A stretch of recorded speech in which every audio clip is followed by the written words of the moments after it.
E aí, tudo bem? Hoje a gente vai mergulhar de cabeça no modelo DISC. É uma ferramenta assim fascinante para entender por que as pessoas agem do jeito que agem e, o mais importante, como a gente pode se comunicar melhor com todo mundo. Já parou pra pensar nisso? Sabe quando você conhece alguém e, pá, a conversa simplesmente flui? Parece que vocês se entendem sem esforço nenhum. Agora, com outras pessoas, nossa, cada interação parece uma subida de ladeira. Por que será que isso acontece, hein? Então, a chave para esse mistério está bem aqui, na nossa fiação interna. Pense assim, nossos estilos de personalidade são tipo sistemas operacionais diferentes. Um roda em iOS, outro em Android. Eles processam o mundo, as tarefas, os relacionamentos, tudo de um jeito muito particular. E é aí que as coisas podem dar muito certo ou dar muito errado. Vamos ser sinceros, conflito faz parte da vida, não tem como fugir. Seja em casa, no trabalho, uma hora ele aparece. Mas a boa notícia é que, quando a gente entende de onde vêm esses atritos, dá para transformar o que era um campo de batalha numa chance real de crescimento. Pensa naquela briguinha boba sobre o jeito certo de organizar um projeto. Muitas vezes, o problema não é o projeto em si. É o choque entre a pessoa que precisa de um plano super detalhado contra aquela que prefere ir sentindo e improvisando no caminho. São essas abordagens naturais que, se a gente não entende, viram uma fonte constante de faísca. Ok, então, vamos para a parte prática. Agora que a gente já sacou que a personalidade é um fator gigante nos conflitos, como é que a gente usa isso a nosso favor? Bom, aqui vai uma espécie de manual rápido, um guia prático para lidar com essas situações, olhando para cada um dos 4 estilos principais. Primeiro, vamos falar do estilo D, de dominância. Pensa numa pessoa movida a resultado. Ela é direta, decidida e não tem muita paciência para enrolação, sabe? Então, se precisar resolver um problema com um D, a pior coisa que você pode fazer é ficar dando voltas. Seja direto. Apresenta o problema, foca na solução e pronto. Eles respeitam a eficiência. É resolver e partir para a próxima. Agora viramos a chave completamente e vamos para o estilo I, de influência.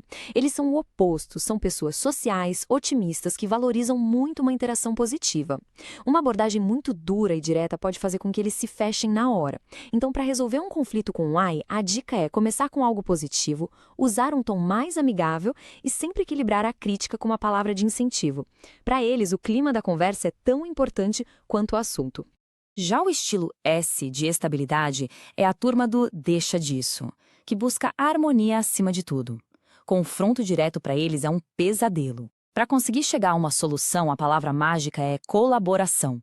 Em vez de impor uma ideia, foca primeiro no que vocês concordam. Apresenta o problema como uma coisa que vocês podem resolver juntos, sabe? Buscando um meio termo onde todo mundo se sinta seguro e ouvido. E por último, o estilo C, de conformidade. Aqui, meus amigos, a lógica e os dados são reis. São pessoas super analíticas, que se orgulham de serem precisas. Então, qualquer crítica pode soar como um ataque pessoal à competência delas. A melhor abordagem? Objetividade total. Apresente fatos, lógica, dados. Em vez de dizer, você errou, tente algo como, acho que a gente não considerou essa variável aqui. Isso tira a emoção da jogada e permite que eles analisem o problema de forma racional, que é onde eles brilham. Certo, esse manualzinho é bem útil, né? Mas de onde vieram essas letras? D, I, S, C? Que invenção é essa? Para entender isso, a gente precisa dar um passo para trás e olhar a teoria por trás de tudo.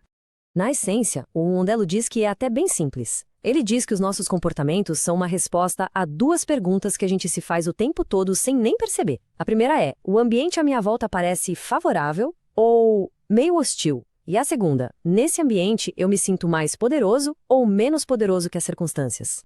E essa tabela aqui, ela ilustra a base de tudo de um jeito brilhante. Olha só, se eu me vejo como mais poderoso no ambiente que eu percebo como hostil, a minha reação natural é a dominância, o D.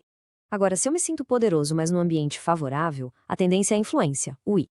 Do outro lado, se eu me vejo como menos poderoso num ambiente favorável, eu busco a estabilidade, o S. E por fim, se eu me sinto menos poderoso no ambiente hostil, a saída é a conformidade, o C. Toda teoria nasce basicamente dessa matriz de 4 quadrados. E o mais legal é que essa ideia não é de ontem, não. Na verdade, ela tem uma história bem interessante que começa, olha só, há quase 100 anos. Tudo começou lá em 1928, com um psicólogo chamado William Moulton Marston. Ele queria entender as emoções de pessoas normais, sabe? Sem focar só em doenças ou problemas. Ele criou a teoria, mas nunca chegou a criar um teste. Aí, nos anos 40, um cara chamado Walter Clark pegou essa teoria e transformou na primeira ferramenta de avaliação. De lá para cá, o modelo foi sendo refinado, ficou super popular nos anos 70 e hoje evoluiu para ferramentas digitais muito, muito precisas. Ok, então quer dizer que cada pessoa é um D, um I, um S ou um C e é isso? Ponto final? Bom, não é tão simples assim. Agora a gente vai entrar num conceito um pouco mais profundo que dá uma boa desafiada nessa ideia de caixinhas.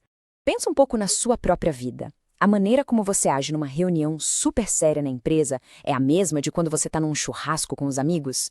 Provavelmente não, né? A gente meio que muda dependendo do contexto. Então, até que ponto o nosso tipo é uma coisa fixa? A ciência da personalidade faz uma distinção aqui que é fundamental. O traço é como se fosse o clima de uma cidade. É a sua tendência geral, de longo prazo. Tipo, no Rio de Janeiro geralmente faz calor. Já o estado é o tempo do dia. Pode ser que hoje no Rio esteja chovendo e até um pouco frio. Seu traço pode ser predominantemente C, super analítico, mas numa festa seu estado pode ser bem I, super sociável. O seu traço é, na verdade, a média de todos os seus estados ao longo do tempo. E essa flutuação não é pouca coisa, não. Tem pesquisas que mostram que quase 40% da variação no nosso jeito de agir acontece dentro da gente mesmo, de um dia para o outro. Isso é muita coisa. Significa que quem a gente é hoje pode ser bem diferente de quem a gente vai ser amanhã, mesmo que o nosso clima geral, o nosso traço, continue o mesmo. Essa citação da pesquisa resume tudo perfeitamente. Em bom português, para entender alguém de verdade, não adianta só olhar a foto geral, o tal do traço. A gente precisa também prestar atenção no filme do dia a dia, ou seja, nos estados momentâneos, nessas variações que acontecem o tempo todo. Então, como é que a gente junta todas essas peças? Como é que se usa o DISC de forma inteligente, sabendo que as pessoas não são tão fixas assim? A grande sacada é pensar na seguinte analogia. O DISC é um mapa excelente. Ele te dá as direções gerais, as principais estradas da personalidade de alguém. Mas o mapa nunca é o território. A pessoa de verdade, com toda a sua complexidade, com seus estados que mudam o tempo todo, ela é o território vivo, dinâmico. Então, a abordagem mais eficaz é seguir 3 passinhos. Primeiro, use o mapa do DISC para entender as tendências gerais, o clima daquela pessoa. Segundo, observe o tempo de agora. Como ela está agindo nesse exato momento? Está estressada, relaxada, com pressa? E terceiro, o mais importante, adapte-se. Responda à pessoa real que está na sua frente, usando o mapa só como um guia, e não como uma sentença. E isso tudo deixa a gente com uma reflexão final, né? Talvez a verdadeira chave para a gente se conectar com os outros não seja colocar todo mundo em uma caixinha, saber o tipo da pessoa. Talvez seja desenvolver a sensibilidade de ler e responder ao momento dela. É menos sobre saber quem a pessoa é em geral e mais sobre entender quem ela está sendo, aqui e agora.